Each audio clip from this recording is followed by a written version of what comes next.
여러분, 안녕하세요. 오늘 하루도 신나게 뛰어놀았나요? 오늘도 재밌는 성경 동화 들으며 꿈속으로 들어가 볼까요? 그럼 이야기 속으로 숑숑숑. 출애굽이란 말은 애굽을 나온다라는 뜻이에요.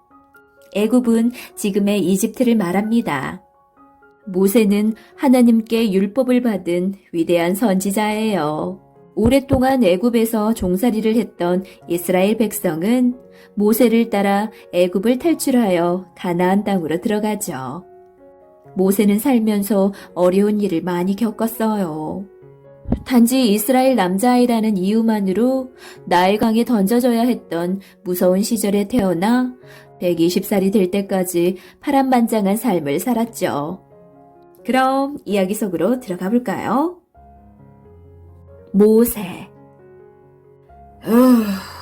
어쩌면 좋지. 무슨 좋은 방법이 없을까? 이게 무슨 소릴까? 애굽의 바로가 걱정하는 소리란다. 바로는 애굽에서 가장 높은 사람이야. 왕이란 말이지. 지금의 대통령으로 생각하면 안 돼. 그 시절에는 바로를 사람이 아니라 신처럼 받들었거든.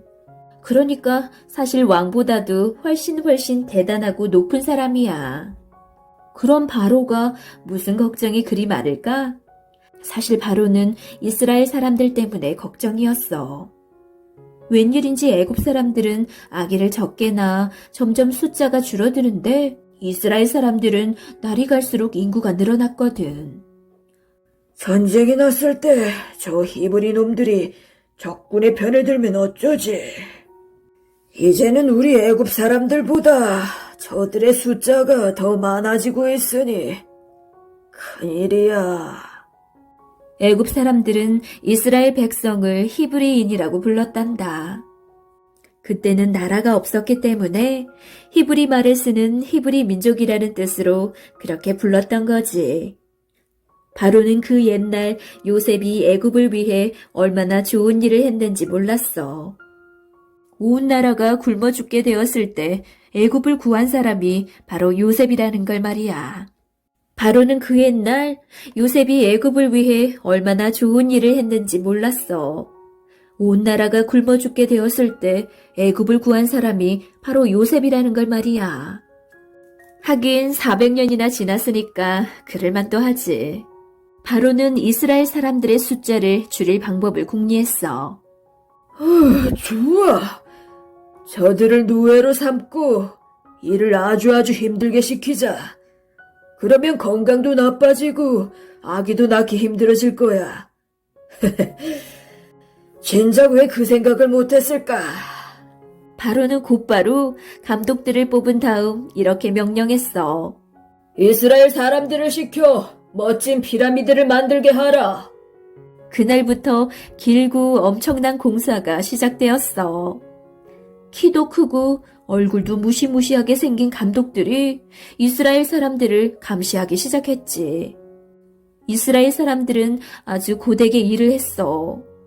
감독들은 날카로운 눈으로 사람들을 지켜보다가 잠깐이라도 쉬려고 하면 이내 채찍을 휘둘렀지. 그런데 참 이상하지?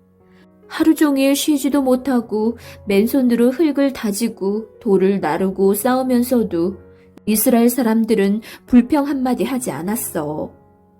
건강한 아기도 계속 많이 낳았지.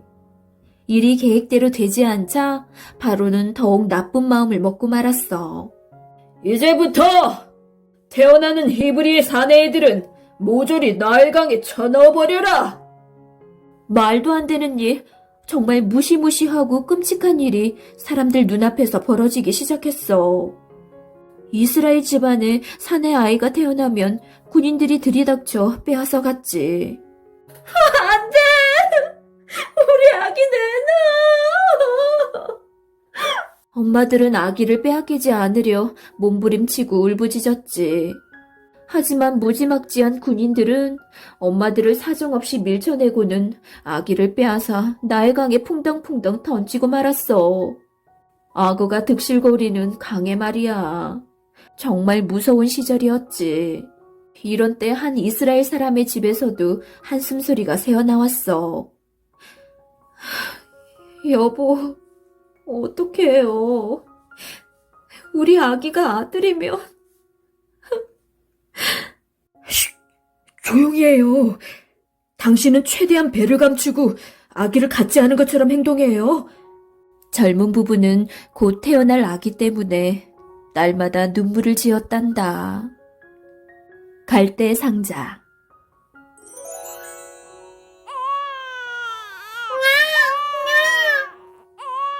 며칠 뒤 집안에서 아기가 태어났어. 엄마와 아빠는 얼른 아기가 남자인지 여자인지 확인했단다. 어쩜 좋아. 아들이야. 아빠는 얼른 집안의 문을 걸어 잠갔단다. 미리암, 크게 울어라. 아론도 같이 울어. 아기 울음소리를 감추려고 누나가 거짓 울음을 울었어. 누나가 울자 영문도 모르는 3살배기 동생 아론도 따라 울었지. 동네 사람들은 미리암과 아론이 서로 싸우는 줄만 알았을 뿐 아기가 태어났다는 생각은 하지 못했어.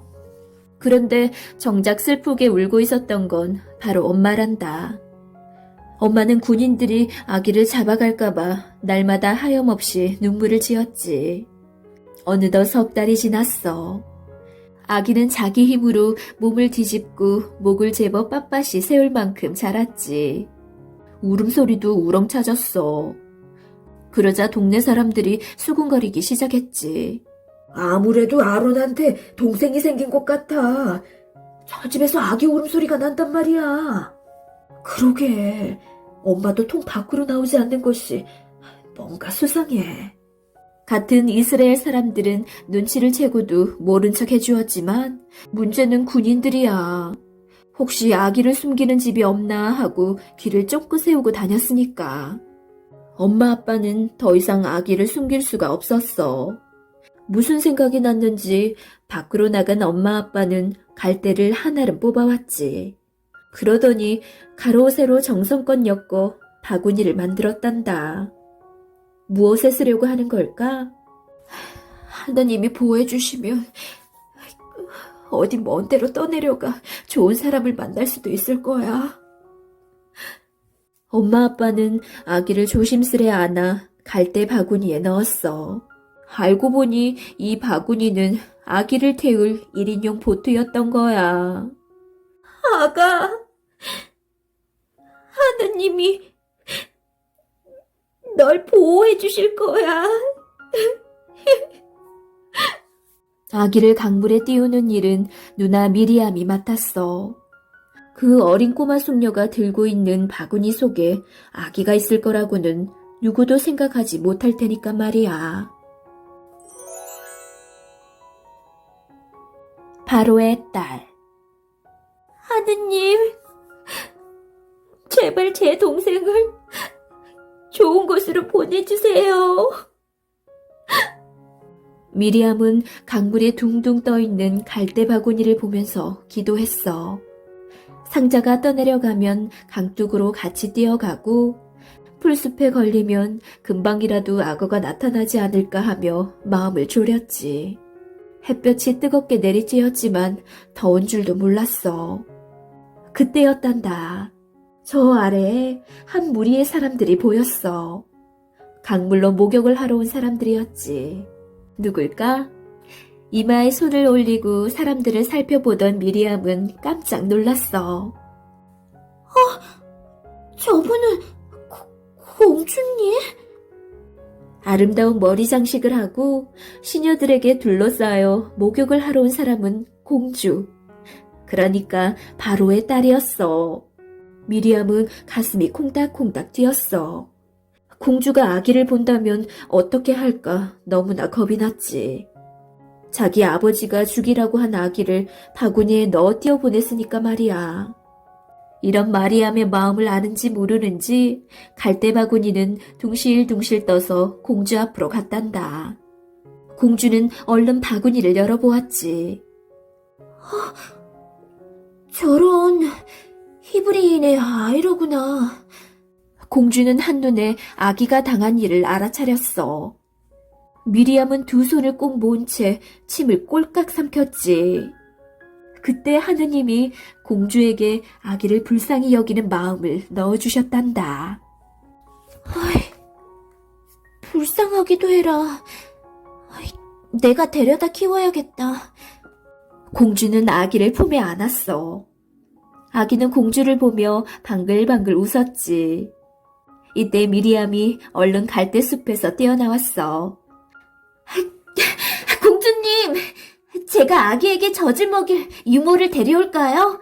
갑자기 꼬마가 튀어나와 유모를 데려온다고 하자 공주가 방긋 웃었어. 내가 유모를 구할 수 있느냐? 그럼요. 저희 동네에는 젖은 나오는데 먹일 아기가 없는 엄마들이 많거든요. 공주는 당장 그러라고 했지. 미리암이 누구를 데려갔을까? 그래, 바로 엄마야. 내가 이 아이에게 젖을 줄 수 있겠느냐? 공주의 물음에 엄마가 얼른 대답했어. 네, 공주님, 시키시는 대로 하겠습니다. 엄마는 너무 좋아서 몇 번이나 고개를 수그렸지. 내가 달달이 돈을 줄 테니 귀찮아하지 말고 정성껏 아기를 돌보아야 한다.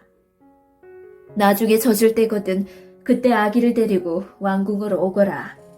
이게 꿈인지 생시인지 엄마는 믿을 수가 없었어.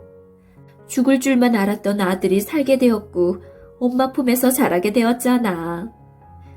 엄마는 하나님 감사합니다 연신 외치며 아기를 안고 집으로 돌아왔단다.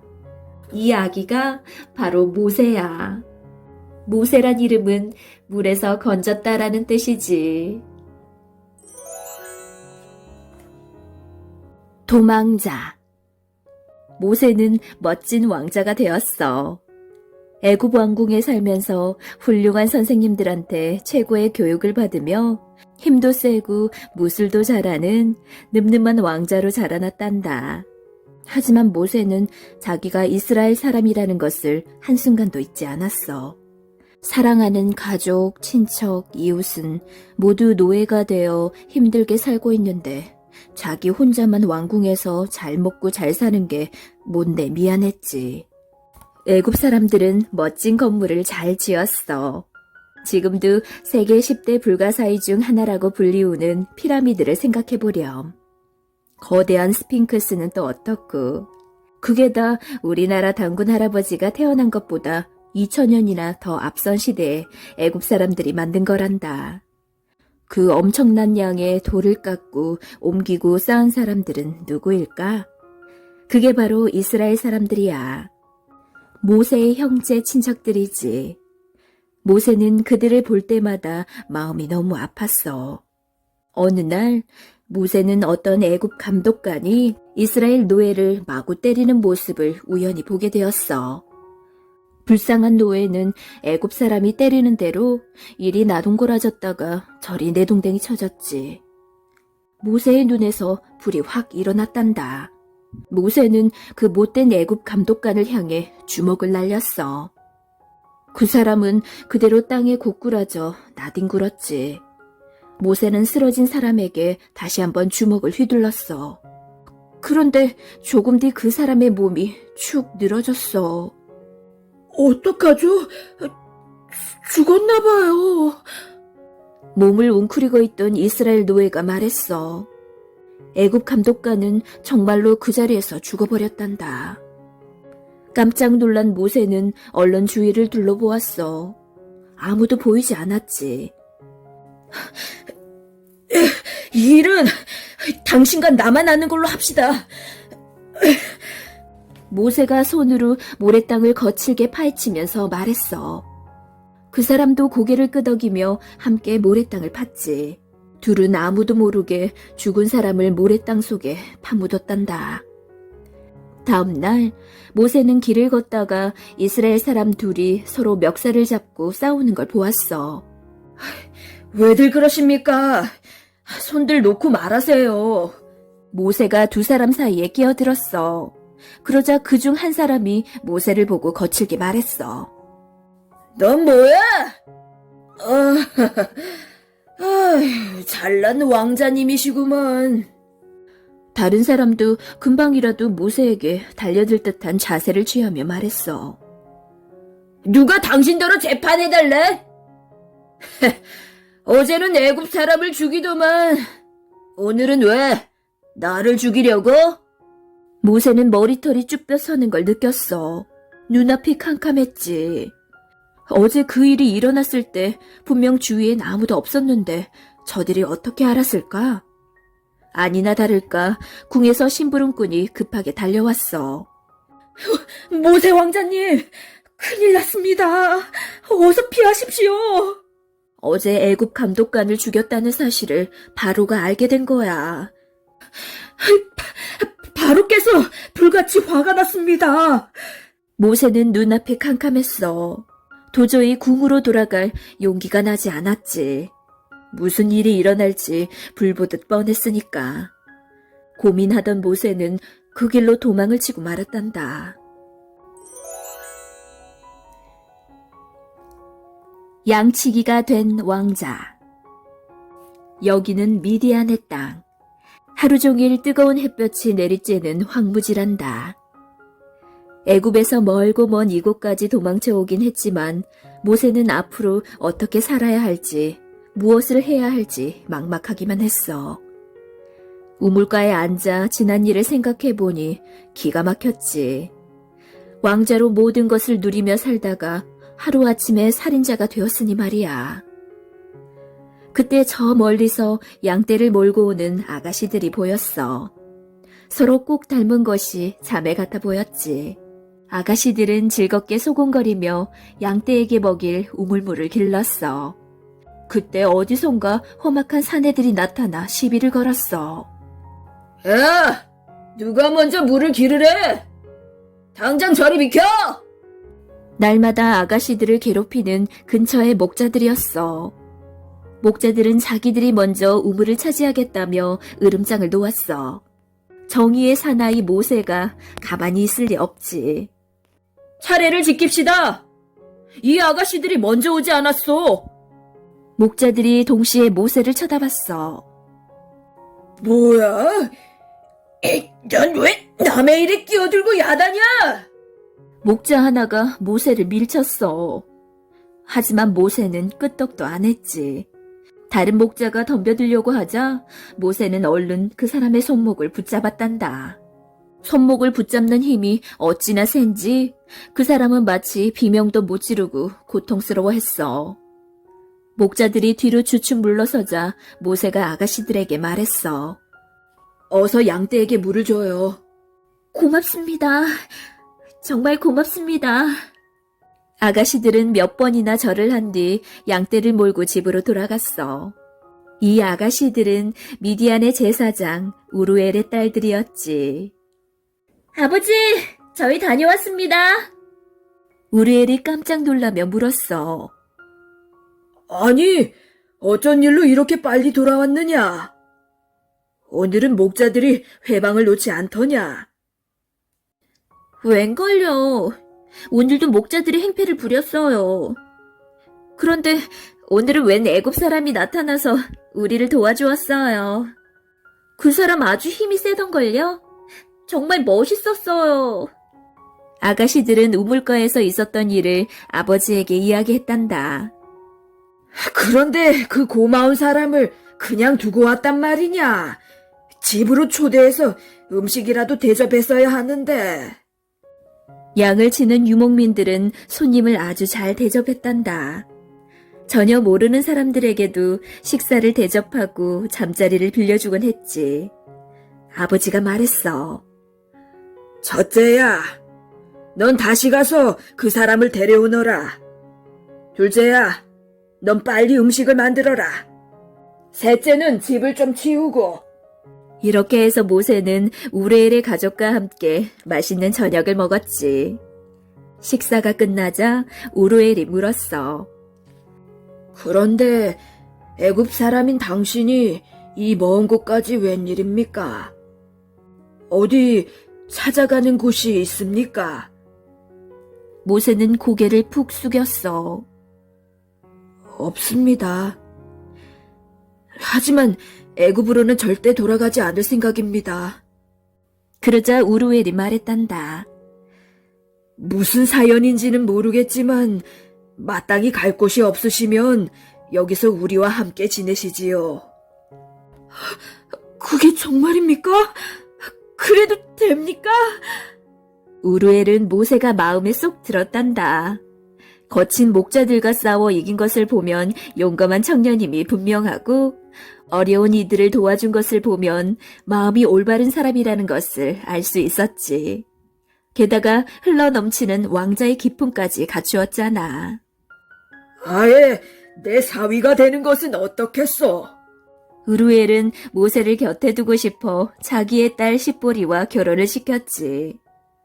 이때부터 모세는 양치기 목자로 새로운 삶을 시작하게 되었단다.